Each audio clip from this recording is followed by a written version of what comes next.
संस्थापकाय च धर्मस्य सर्वधर्मस्वरूपिणे अवतारवरिष्ठाय रामकृष्णाय ते नमः।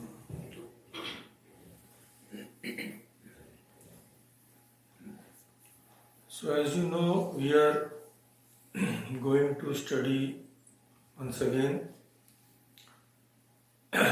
the wonderful, not only wonderful, extraordinary life of a monastic disciple of Sri Ramakrishna. So this we have not discussed previously in all these 6 years. So it will be a first time for maybe many of you, other than those who have read it before.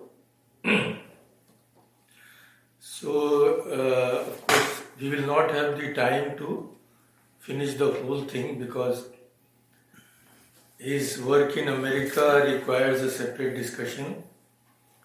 And today we will just discuss the part till he went to the United States.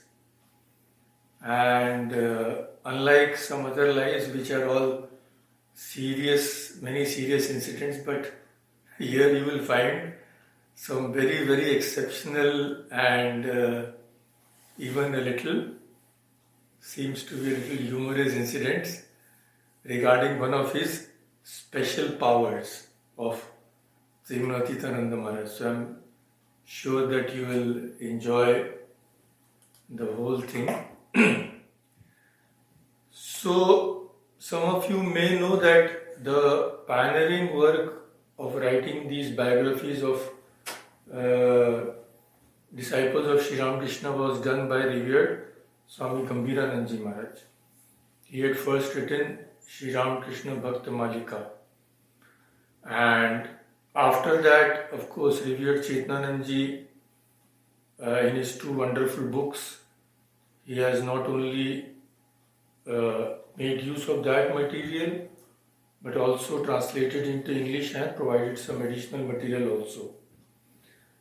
And other than these, for many of these disciples, there are separate books which contains many details.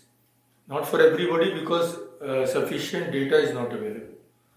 We hardly know anything more about maybe Yoganandji, Advaitanandji, all these people. But luckily for us that those who had worked in America, many things had been recorded. So we have a lot more material. Therefore, the great Mary Louise Burke, known as Sister Gargi, she has also written a detailed life. Swami Trigunatitananda, his life and work. So we have a lot of material at hand, and I'm sure you will benefit, and we will all benefit and enjoy from this discussion. So I will start by reading a part of the introduction which has been written on the book by Sister Gargi. So Swami Bhuteshanandji has written a small, benediction, you can say. So I'll just start by quoting a portion from what he has written. It may be seen from a study of hagiographical literature that with every incarnation or religious prophet, there comes a group of devoted disciples who spreads his message far and wide. Swami Trigunatitananda was one of the 16 monastic disciples of Sri Ramakrishna. Speaking about these disciples, Swami Vivekananda, their leader, once remarked, Sri Ramakrishna is our center. Each one of us is a ray of that center of light. On another occasion, referring to these disciples, Swami Vivekananda said, know each of these who are here to be of great spiritual power. Do not think them to be ordinary persons. When they will go out, they will be the cause of the awakening of spirituality in people. Like the other disciples of Sri Ramakrishna, Swami Trigunatita had a unique multifaceted personality in which the head, the heart and the will were harmoniously developed. And he had an indomitable will and absolutely phenomenal power of endurance. He was utterly fearless and selfless and put his whole heart and soul into everything he did. So now we will start the narration chronological, and as usual I will share some photographs with you of Swami Trigunatitananda ji and persons and places connected with him. So you can see here, this may be one of the earliest photographs of Trigunatitananda ji, though we are not sure. This is taken from a group photo. So Sarada Prasanna Mitra, who later became Swami Trigunatitananda, was born in the village of Navada, 24 Paraganas, that is a district in West Bengal, on Monday, 30th January 1865. So this is, these are celebrated according to lunar calendar, and this year it has already passed. It was on 22nd, as far as I know. His parents believed that he was born to them through the grace of the Divine Mother Durga. Therefore they named him Sarada, another name for Durga. The astrologer who drew up his horoscope said that Sarada was born at an auspicious time and predicted that he would be a great yogi and a man of wisdom. Sarada's father, Shivakrishna Mitra, was also a rich landlord who moved the family to a home in Nandan Bagan, Calcutta, when Sarada was 3 years old. So he had moved when very young to Calcutta. So before going further, it is mentioned that he was born in Navada. So Navada, there is quite a big center of the Ramakrishna mission after it has been taken over by the mission some years ago. So I will show you the current photos, and you will also see the shrine which stands there now. So this gives you an overview. You can see the temple from a distance. It is full of greenery. It is basically still a very small place, not much hustle bustle like the Calcutta city and all that. Very peaceful place. And next we will see, this is the shrine there, and Swami Trigunatitananda occupies a prominent place because after all it is his birthplace. And this is the temple which stands there today, and this is a group of devotees. So you can see the number of devotees in India, and you can compare it with what we have in our great society here. So no problem. So now we will see some more details about his life. So this is also one of his photographs, early days. So as generally is the case, the parents of all these great souls are very devoted, and Sarada's parents were also no exception. According to their oldest son's memory, Sarada's father spent a greater part of the day in worship, and from his 9th year, Sarada also helped him, getting up before dawn, gathering flowers, arranging all the necessary ingredients, and sitting by his father's side during the worship. During this doing this twice daily without fail, Sarada became familiar with all the mantras and prayers. And just by the time he was only 14, he had committed a prodigious number of Sanskrit shlokas to memory. He knew all these by heart. And so regular was he in his assistance to his father that even on the last day of his Calcutta University entrance exam, he was with his father morning and evening, helping him in his worship. So there was no gap, in this. And Sarda's heart was tender and devout, but his intellect was very keen. When he was sent to school in Calcutta as a very young child, his teachers were amazed at his exceptional intelligence. When he was 14, his father enrolled him in the 4th class of the Sham Bazar branch of the Metropolitan Institution, thinking thereby to give his brilliant son a higher education. So, this is the modern, what it looks like now, Metropolitan Institution, where Sarda was admitted. So, Sarda's father admitted him into this Metropolitan Institution with a view of giving him a very good education.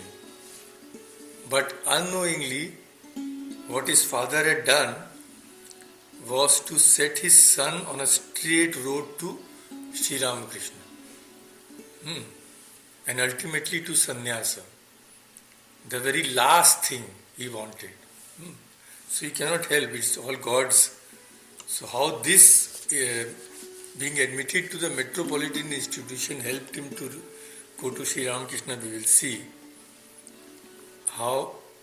So here you see the person who was responsible.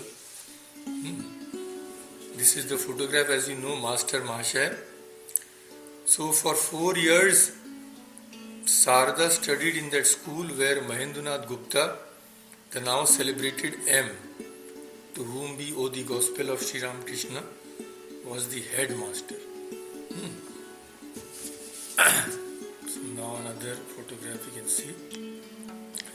This is also a young age photograph of Trigunatitananda. So in 1884, Sarda took the entrance examination of the University of Calcutta. This was a huge affair even then. Sometimes 40,000 or so students would gather from all over Bengal, to determine their fitness to attend the university. And it was a very competitive exam. But everyone who knew Sarda was confident that he had such an intelligence that he was sure to get admitted. The written session lasted from 4 to 5 days. On the first day, everything went well. But second day, disaster. Sarda had a very nice gold watch. Most probably his parents had given him. Somehow he lost it. Now this loss upset him so much that the remaining days of the exam were spoiled. Instead of coming out with a top score, his score was around average. And this upset him even more. So Master Mahashaya was there. Master Mahashaya was keeping an eye on the boy Sarda. Because he saw that not only is he brilliant, but also he has some spiritual tendencies. So, Master Mahashaya was known in Bangla, they called him Chele Dhorar Master. Means he was known for catching boys and taking them to Sri Ramakrishna.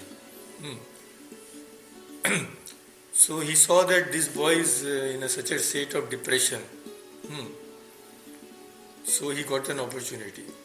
He decided to take him to the master. Master means Sri Ramakrishna. And of course this was the turning point in Sarda's life.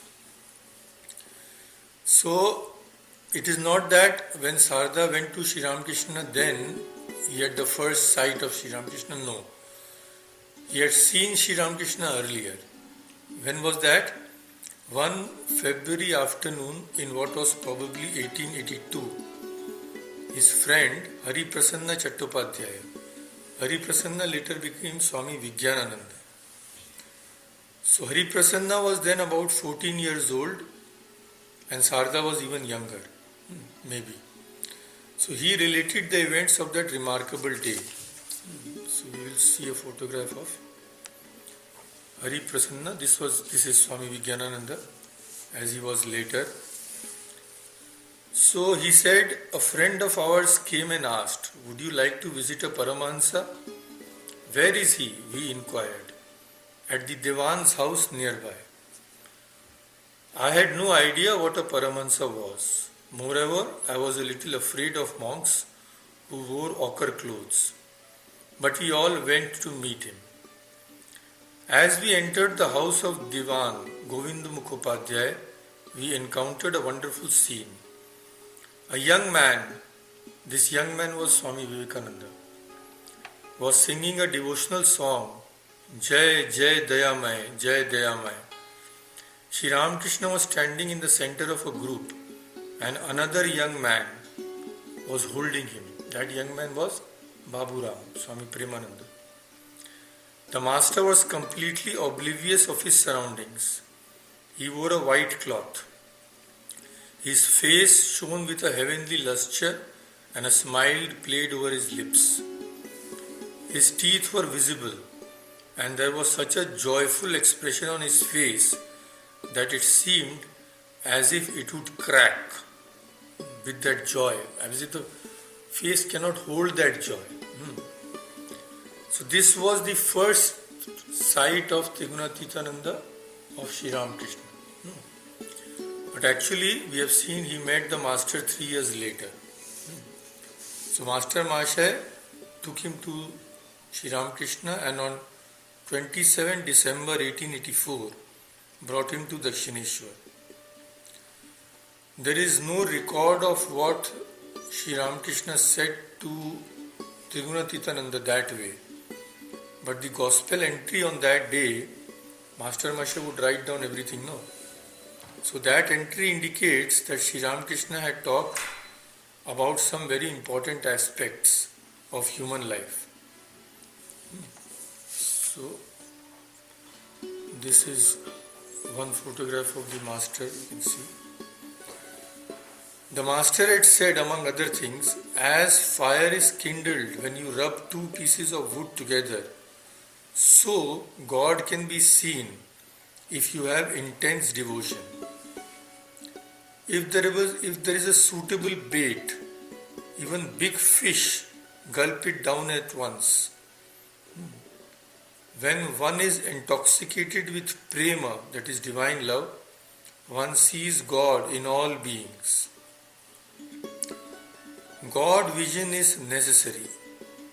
Now the question is, how can one get it? Intense renunciation is the means. A man should have such intense yearning for God that he can say, O Father of the universe, am I outside your universe? Won't you be kind to me, you wretch? So this was a part of what Sarda heard on that day. And of course, Sri Ramakrishna's teachings began to work on his mind. And he came to realize that spiritual wealth was much more important than a gold watch or any other watch.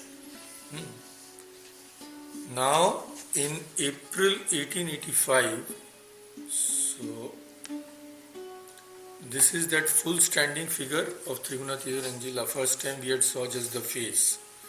So this is a part of the group photo. Actually it is with Swami Vivekananda it was taken. Now in April 1885, a few months after he met the master, Sarda entered the Metropolitan College. He stood very well there in the first year and everybody recognized him as a brilliant student. But now his visits to Dakshineshwar became more and more frequent. So his indifference to study also came together. Many times he would miss the classes and go to Dakshineshwar. So one day Sri Ramakrishna could recognize at first sight who were going to be his future disciples. So Sri Ramakrishna sent him to Holy Mother for spiritual instruction, and Holy Mother later gave him initiation. So now his parents saw that our child has been diverted. So there is only one medicine. Parents have only one medicine for this madness. They thought they will secretly arrange his marriage. So that is Master Masha recorded in the Gospel, Sri Ramakrishna said to Sarda, why don't you come to Dakshineshwar? Means Master wanted to say, why don't you come more often? And why don't you see me when I come to Calcutta? So Sarda said, I don't even know when you come to Calcutta. So Sri Ramakrishna said to Master Masha, okay, make a list of these youngsters. So when I go, you tell everybody I am going there. Now Sarda said, my parents want me to marry. What to do now? So Sri Ramakrishna said, why do you want to marry just now? You are in a very good state of mind. So why spoil everything? So we'll see another photograph. This is the Kashipur Garden House. So in September 1885, Sri Ramakrishna was moved. He has throat cancer. He was moved from Dakshineshwar to Shampukur, then again to Kashipur. Sarda continued to visit the master, serving him in his last days. Sometimes he even stayed there overnight. And father used to scold him. So on 3rd January, finally, Sarda's mother told him that your marriage is finalized. Now you can't get out of it. So Sarda was stunned. He could not believe it. Naturally, he had no desire. So he went to his room and wrote a short note. Respected parents, I will never marry. I have no desire to be trapped in the meshes of Maya. And I am going. Where am I going? I don't know. Wherever my eyes lead me, I will go. But I cannot stay at home. And he left home. Actually, he left home. And he went to various places, and then he came to Puri. And his parents somehow knew. They also departed for Puri. And they arrived there on 27th January 1886 and found him. So, what to do now? And he had to face a lot of things when he had gone from his home. Sarda had to go without food for 2 days. And he started to walk. He could not find any place. He had entered into a dense forest. He had lost his way. Lost in darkness. Then he began to chant Sri Ramakrishna's name. And without finding any way out of the forest, he climbed a big tree, and the whole night he slept on that branch. Of course, how much can you sleep on a branch, you don't know. Suddenly he heard a man's voice say, this was one of the many incidents which happened in his life. Out of nowhere, he heard a man's voice say, hello, here are some sweets. Please come down and have them. And he also brought a jug of water. Then that man disappeared in darkness. So Sarda naturally went down and ate and drank. And in the morning he searched for that man everywhere. But there was no human being or even a village anywhere near.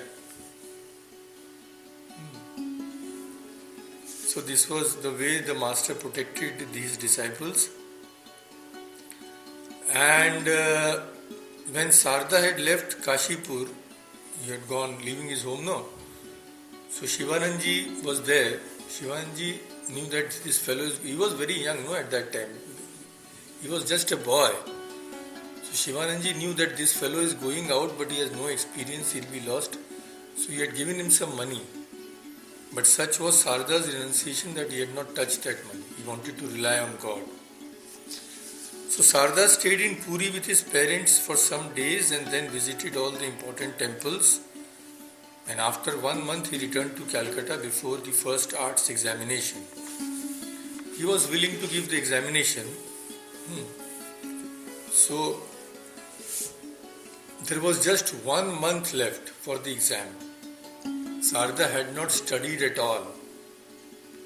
Just with 1 month's preparation, he not only passed, but he passed with very good marks. That he was such a brilliant person. So now the parents were making all efforts to keep Sarada away from Sri Ramakrishna, etc., etc. But it is not possible to force anyone on anything. If someone has spiritual sanskaras, you cannot force worldly life. If someone has worldly life, you cannot force spiritual sanskaras. So Shiva Krishna, that is Sarada's father, failed to stop Sarada's visit to Sri Ramakrishna. But we know that Sri Ramakrishna passed away soon due to cancer, 16th August 1886. So Sarada's father was very happy. And he even said, I had repeated one mantra at Kali Ghat and now I have got the result.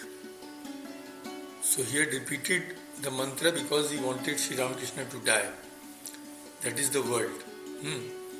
Because Shiva Krishna thought that after Sri Ramakrishna passed away, where will his son go? He has to come home, no? But he did not know what was going to happen. So now the disciples moved to Baranagar. From Kashipur they had gone to Baranagar.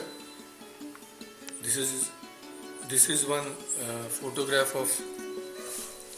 close photograph of Trigunatitananda at a young age. Now, after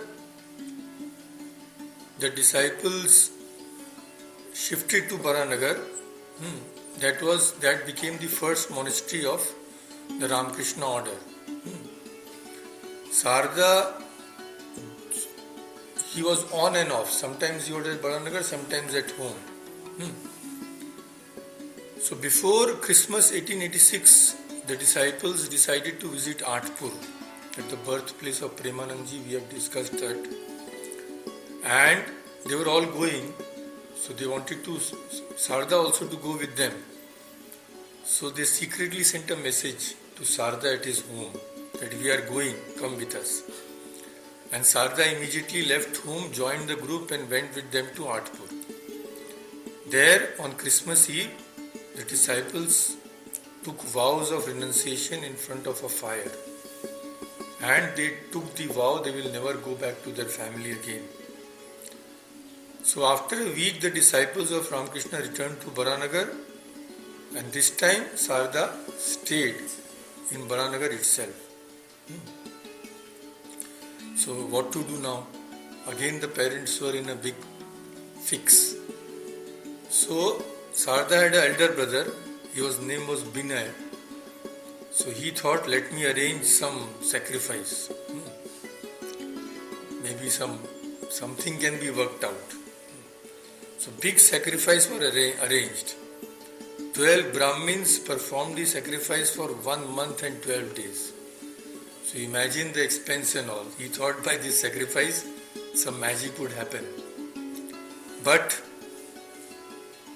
after performing the sacrifice, those Brahmins told Binay frankly, it is impossible to bring your brother back to the world.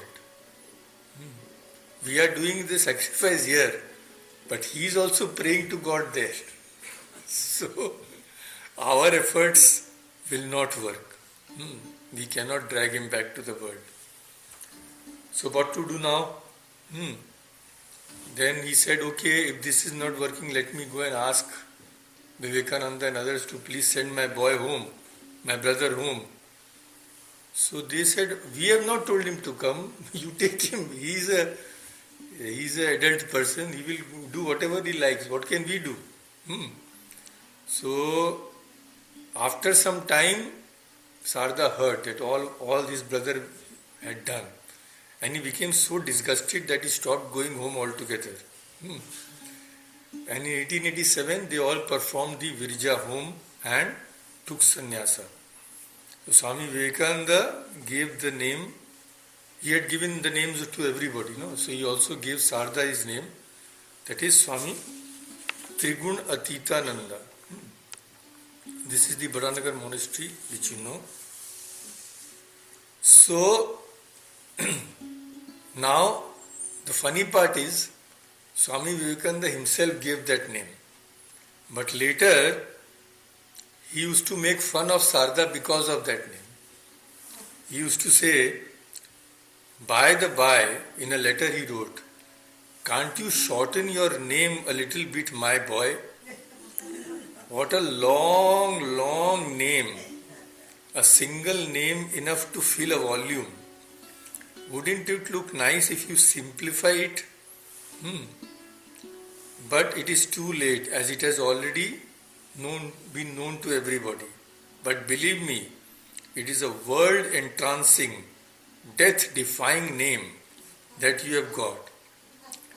So Trigunatitananda shortened it to Trigunatita. And that is how he began to be called. Now in Paranagar monastery, the disciples, of course, we know, began to perform intense spiritual practices, and they would also go on pilgrimages. So one day Vivekananda asked Sardananda to visit Navadvip.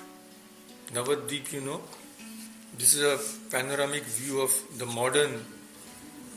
the huge temple of ISKCON. Because it is the birthplace of Chaitanya Mahaprabhu, Mayapur. So ISKCON, the main emphasis is on that. So there were huge temple. Of course, I have not gone there. And Navadvip, Ramakrishna Mission also has a center now. So Sardananda immediately prepared to walk 60 miles. 60 miles to Navadvip. Without taking any money. However, Swamis Shivananda and Trigunatita found out about it and they also accompanied him. So they were walking. One day at noon, after they had walked for some time, Trigunatita suddenly disappeared. So what to do? Sardananda and Shivananda sat under a tree, waiting for him, when he will come. So after some time, they were thinking of begging their food. Trigunatita suddenly came and told him, it is noon, I finished my bath and also had something to eat. So they said, from where did you eat? Can you believe it? He said, I just ate some grass.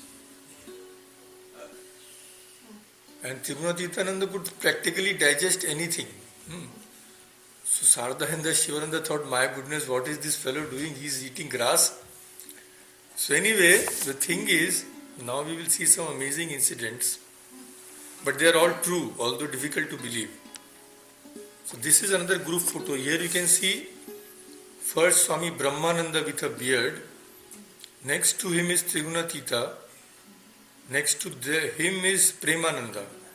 And sitting below is Swami Turyananda and Sardananda. So now we come to Trigunatitanandaji's eating habits. Those were very, very strange. He had a special power.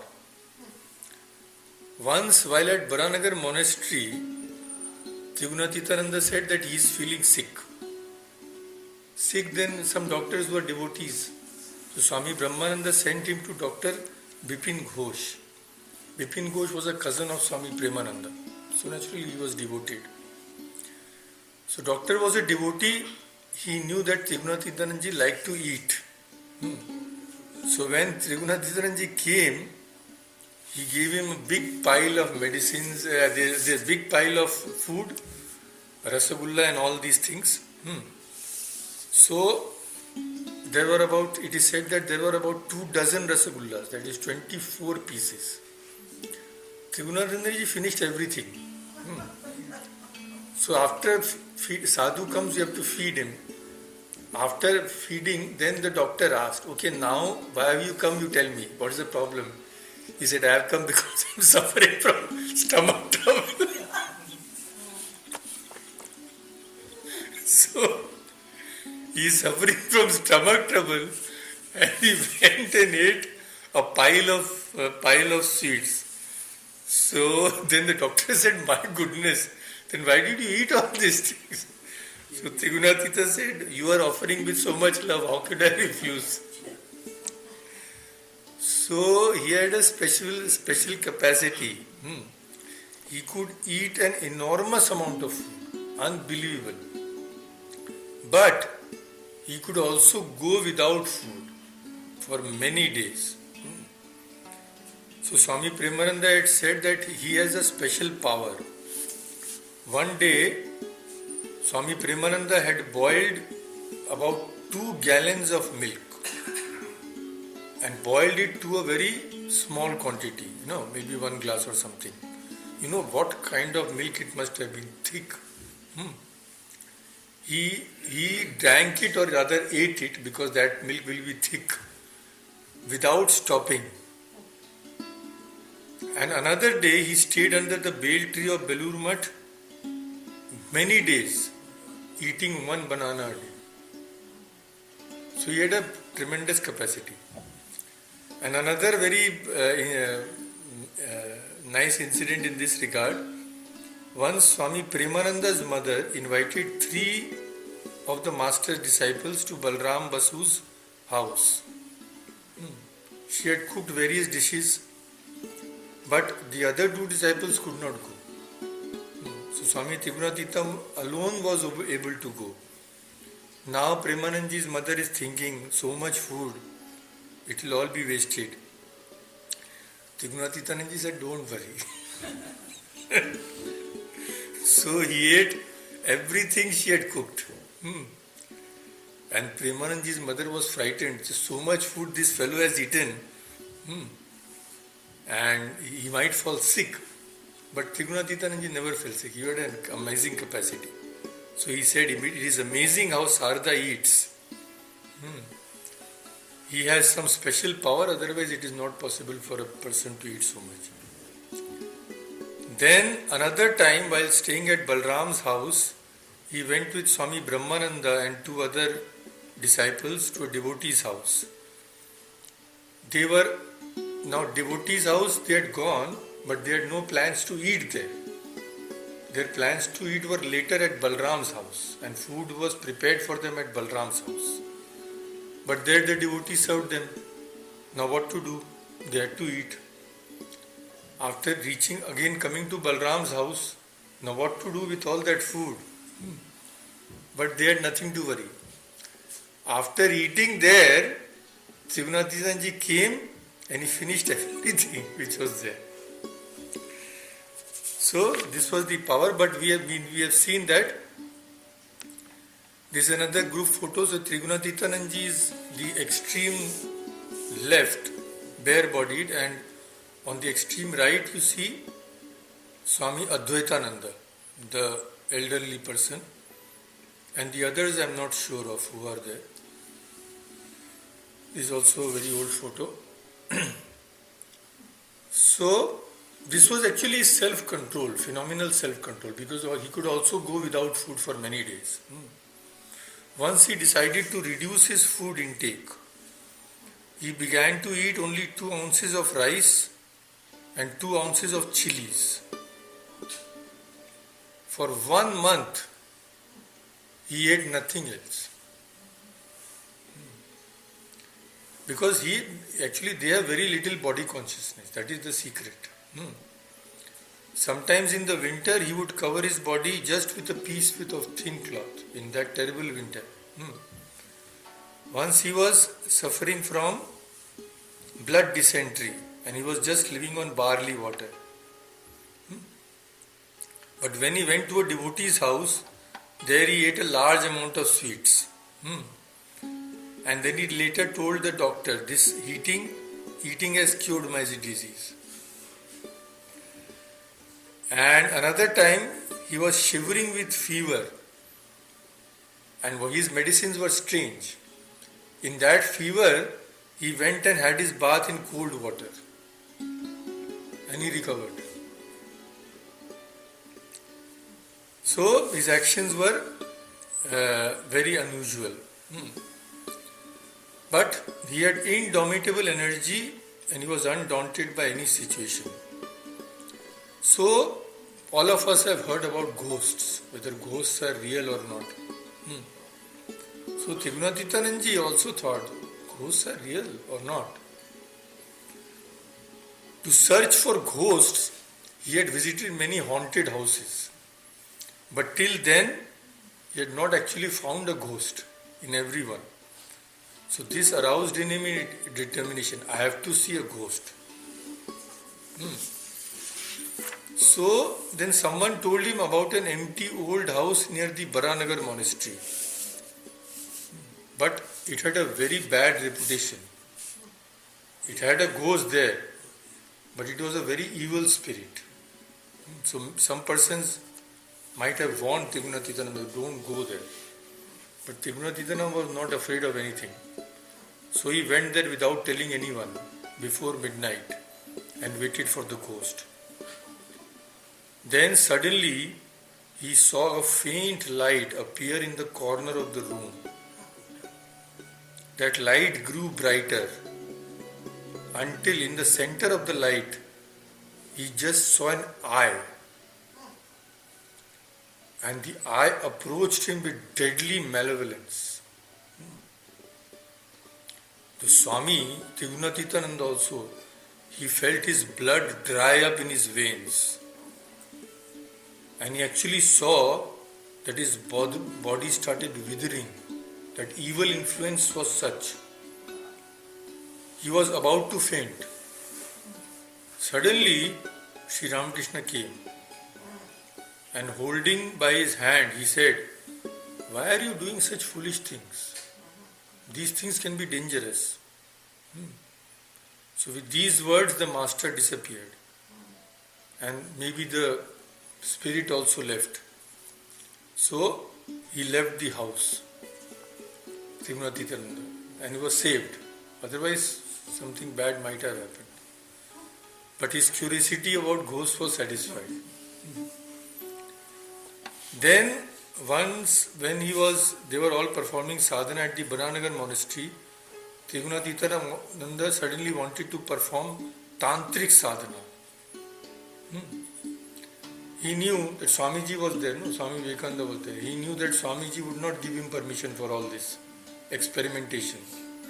So once everybody was sleeping, midnight, he quietly tried to leave. As soon as he tried to leave, he heard Swamiji's voice. Where are you going? So he suddenly stopped. How did he know I am going? Then Swami Vivekananda told, Sri Ramakrishna appeared to me and told me what plan you had. And he told that you should not be allowed to go because he has done all these things for us. And for us it is sufficient if we think of him alone. So poor Trigunatitananda, tantric sadhana also stopped. So he spent 4 years at the Baranagar monastery. And everybody was practicing very hard at that time. So one day he thought, I will every day repeat God's name, do japa 1,00,000 times every day. Every day. So he began to do. And on another occasion, he shut himself in a room and engaged in continuous sadhana, japa. He did not even want to come out and take his food. So naturally others became worried. He was very young, you see, youngest among them, one of the youngest among them. So what to do? Shivananji somehow told him, no, please come out. You have to take a little food. So he came out, but on one condition. He said that, okay, I will eat. To Shivananji he said, I will eat, but you will have to touch me and do japa on my behalf. Because he believed that Shivananji was such a great soul, if he touched him only, he would get the benefit of that japa. So Shivananji did, then he ate a little and again went back to his room. So whatever he would do is he would put his whole mind and all his energy. That was the thing. He would forget food and drink and sleep. Sometimes when he felt like that, he would dive deep into study. Once he started to study Sanskrit literature and European philosophy. Then every night late he would be studying. But his father was not idle. He was still trying to bring his son back. He told him, come, finish your BA degree, etc., etc. Trigunatitananda refused. Instead, he left for Puri in 1887 along with some other brother disciples. In Puri, he practiced Vaishnav sadhana. All the, Tulsi, Mala, all these things like that. Then after that, he came to Baranagar again. But in spite of everything, Trigunatita had love for his parents. And his father died on 9th November 1888. Then he took his mother and younger brother Ashutosh to meet Holy Mother. Trigunatitanandaji's younger brother became a disciple of Holy Mother. That was very nice. And after 7 years, in 1895, Trigunatitanandaji's mother also passed away. So many disciples from Baranagar, they went to visit holy places. Trigunatitanandaji also had a desire to visit the holy places in India. In 1891, he left for Varanasi. Visited the temple of Vishwanath and Annapurna. And from Varanasi, he went to Chunar and visited the temple of goddess Durga. So we are very lucky that now, due to internet, we can see the photographs. So I will show you. This is currently the deity at Chunar, Durga, and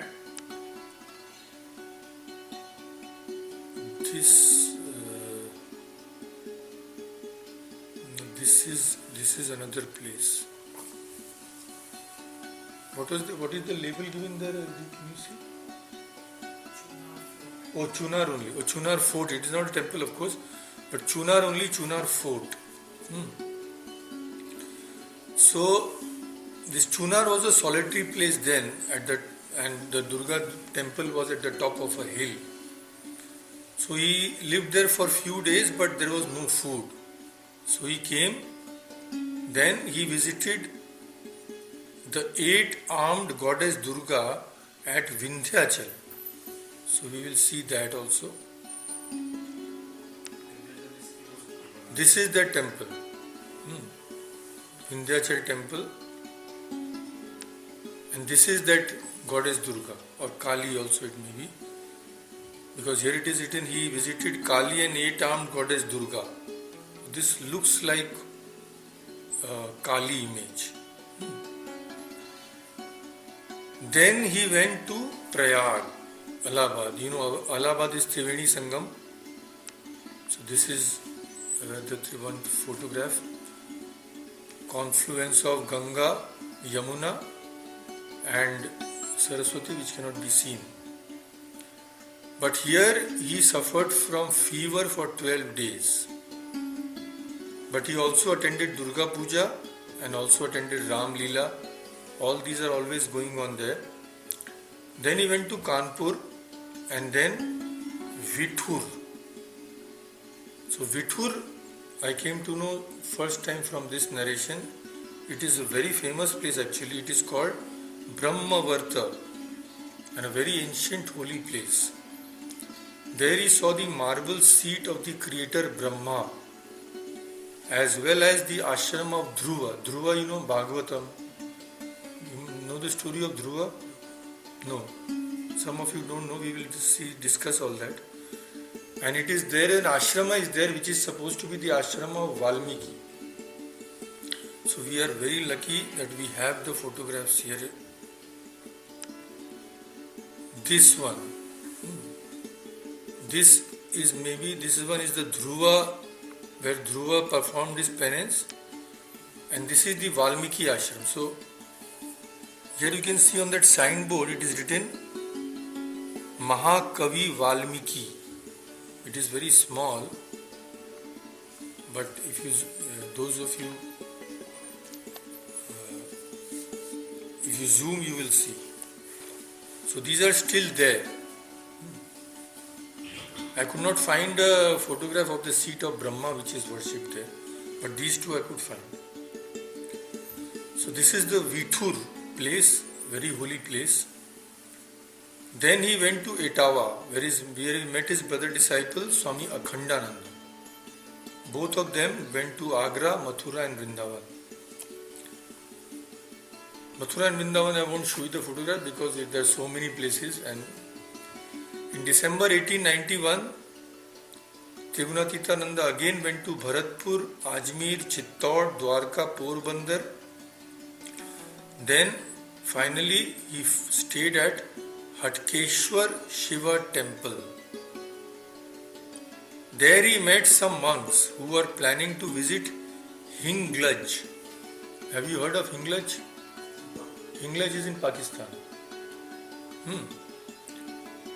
Now it is in Pakistan. Of course, that time there was no Pakistan. So this here there is a very famous temple of the Divine Mother. So I could find photographs of that also. This is that place. You see a cave. Many people go there. This is the deity. But the problem is it is not easy to go to Hinglaj. And he met a group of monks there. So the monks thought it would be easier if they could go to Karachi and then take a camel and go to Hinglaj. But this means a lot of expense. So where will the money come from? So this Trigunatitananda and the group of monks heard that a very learned Bengali monk was living with the Diwan of Porbandar. So they thought he's a monk, so maybe he will help us. So they decided to go and ask for help from that monk. And when they went, Trigunatitananda saw that learned monk was none other than Swami Vivekananda. So Swamiji, why have you come here? So Swamiji means you will always get scolding. That was one thing certain. So Trigunatitananda said, we want to go to Hinglaj. So we thought the learned Bengali monk, we did not know it was you. Maybe he could help us. So Swami Vivekananda said, nothing doing. I will not ask for money for anybody. Get lost. But Diwan heard about it. So without asking, he gave them the sufficient fare.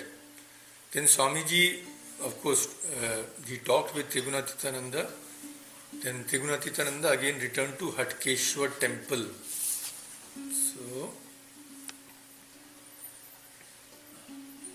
these are the photographs. This one, and these are two photographs of temples there. But of course, we don't know where Trigunatitananda stayed, but you can see very beautiful places. Now, Trigunatitananda stayed with the Diwan and Swami Vivekananda for a couple of days. Then afterwards, at Swamiji's request, he went to Junagadh. Junagadh is in Gujarat, is it not? So there he lived with Haridas Viharidas, the Diwan of Junagadh, for several days. And Junagadh has some exceptional places with fantastic architecture. There are many, so naturally we will just see two. One is a Maqbara, but see the design. See this. This far as I could remember is a Maqbara, and yeah, this stairways is a speciality of that. That round stairways, you see, and this, see the place, see the architecture. This is also a Mohammedan place of worship. It's really different. Like Junagadh is the place where it was given to India because the Hindu population was there, but the ruler was Muslim. Yeah, so we can see many beautiful places there. These are all there now. Then after visiting several other places, he returned to Baranagar. So he carried on the duties of the monastery after Baranagar had been shifted to Alam Bazar. Then Trigunatitananda also, of course, went to live in Alam Bazar. In 1895, he left for Tibet.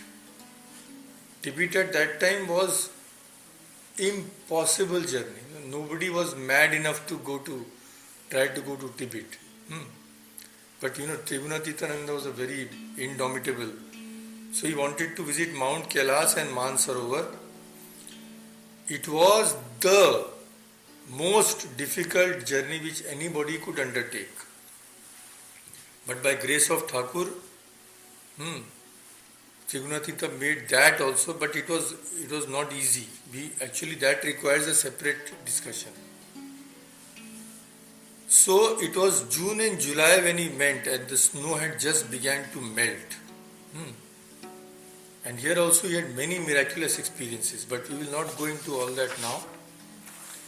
So there also he was saved by Sri Ramakrishna from certain death. Yeah, in a very miraculous way. So we will leave that. Now, in Calcutta and with Swami Vivekananda, so this is another photograph of Trigunatitananda, also part of a group photograph. This actually was taken with Swami Vivekananda before Swamiji was about to leave for the second time for the West. So, here also you see another photograph of Trigunatitanandaji. So, after returning from his pilgrimage, Trigunatitananda stayed at Calcutta at the residence of Dr. Shashi Bhushan Ghosh. He had fallen ill, you see, such a tremendous journey. Then he began to write accounts of his travels to Tibet, started publishing them in the Indian Mirror. And he also thought of starting a Bengali magazine to promote Vedic culture and the message of Sri Ramakrishna. And in January 1896, Vivekananda wrote to him from America that your idea for the magazine is very good. Go ahead. But the magazine actually was not started until 1899. 3 years he had to wait. And that magazine we know is now the Udbodhan.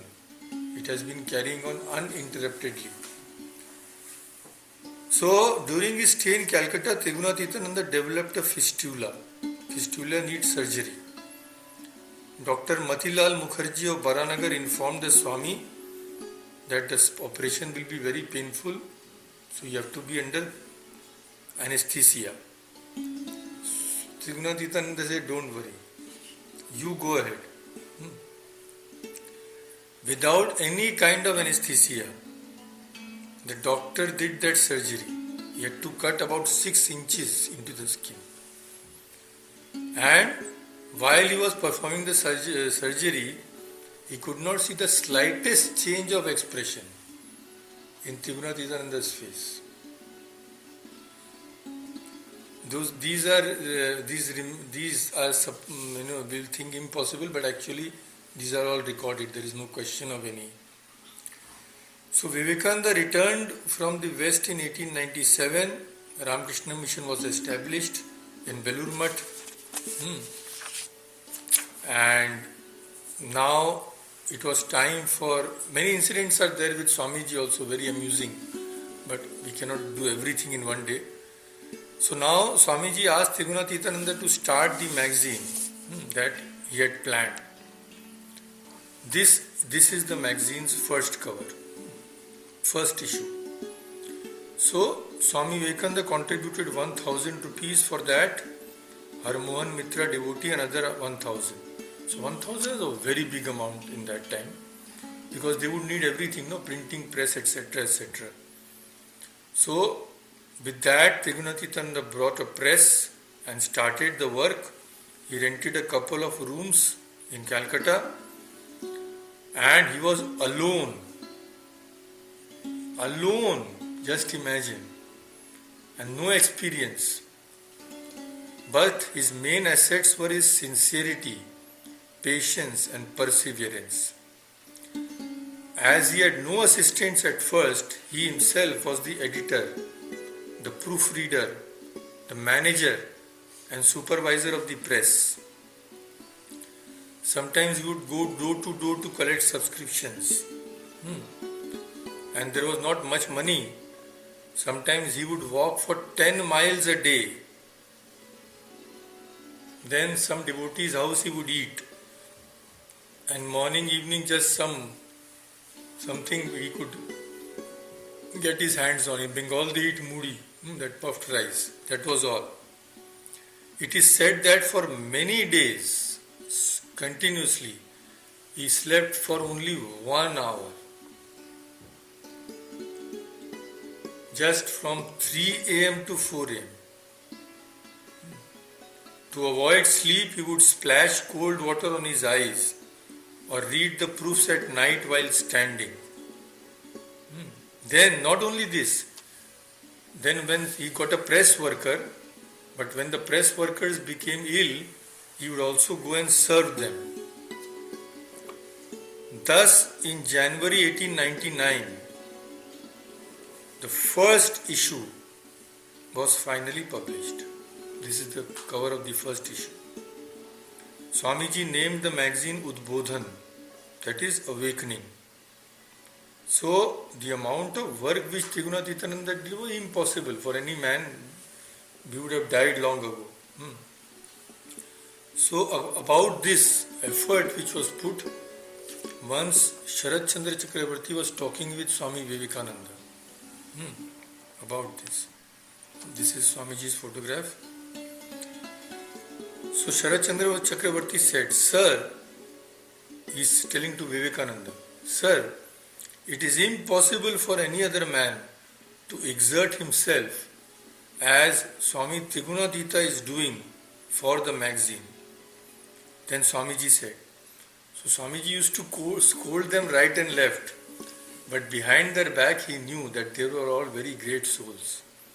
So Swamiji said, "Do you think these monastic children of Sri Ramakrishna are born simply to sit for meditation under trees, lighting dhuni fires? Whenever any of them will take up some work, people will be astonished to see their energy. Learn from them how to work. See, Trigunatita has even given up his spiritual practices, even his meditation, to carry out my orders, and he has set himself to work. Is it a matter of small sacrifice? He will not stop short of success." But later he scolded Trigunatitananda also. Trigunatita, he was hardly eating anything, hardly sleeping anything. Hardly sleeping. Swami Vivekananda scolded him, "You fellow, you're not taking care of your health." Then Trigunatitananda said, "Okay." To Swamiji he said, "I'll do everything if you give me one thing." So Swamiji said, "What?" So Trigunatitananda said, "You give me your brains. If you give me your brains, I won't need anything." So they all laughed at this. So for 4 years he managed alone. Then Swami Shuddhananda was sent to assist him.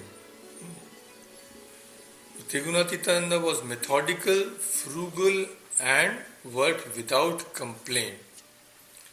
So he not only was exceptionally intelligent, but he was also exceptionally strong. Once it is said at Balram's Po's house, where he used to stay at night, it is said he carried a tin of kerosene weighing 50 pounds from the first floor to the second floor with one finger like this. 50 pounds means how much? 35 kgs or what? Huh? 23 kgs, one finger. And now we are coming to the end of today's discussion, but still there is a lot of left. Next occasion we will see. So now we come to the part when he served Holy Mother. So photograph of Holy Mother.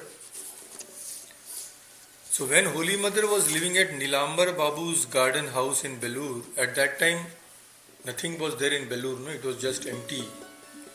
So Trigunatitananda was her attendant.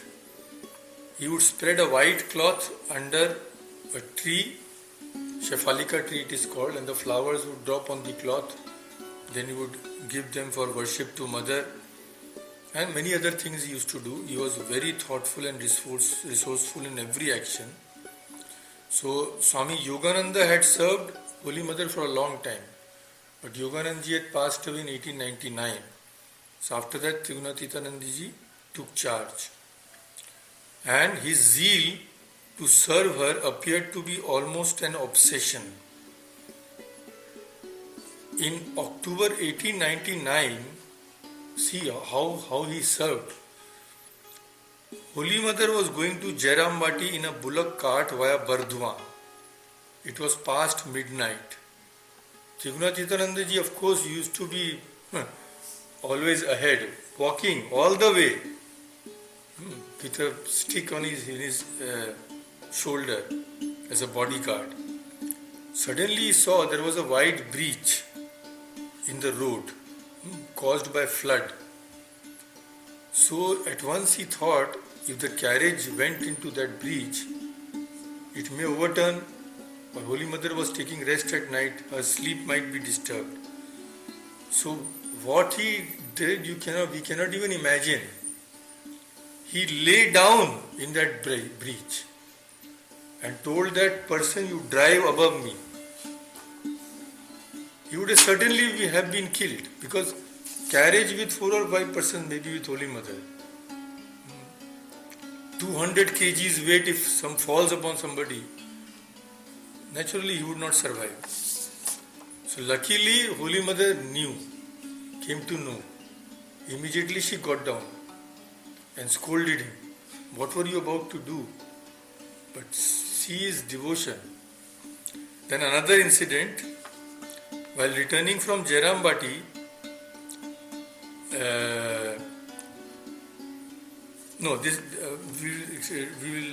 that incident we will skip.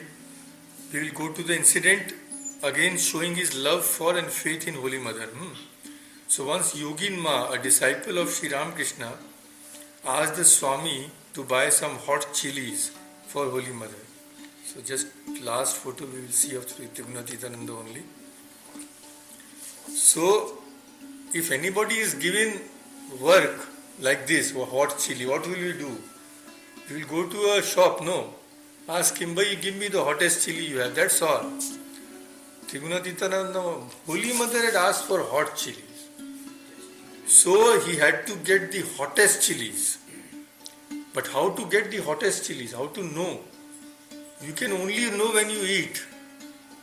So Trigunatitanandaji walked through all the markets from Bagh Bazar to Bada Bazar, that is 4 miles, tasting all the hot chilies until his tongue had become red and swollen.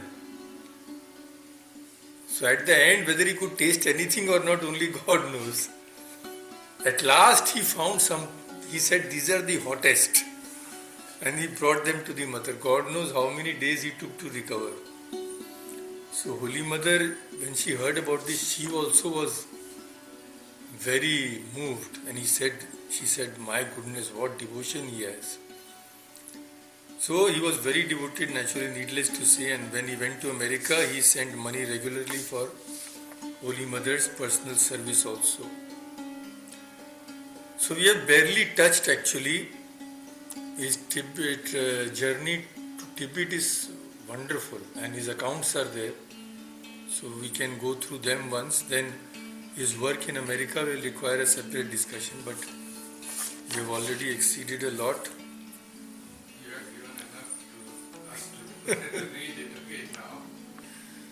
So unbelievable, phenomenal lives. I mean, there is no comparison with ordinary people. So let us stop here today. Oh.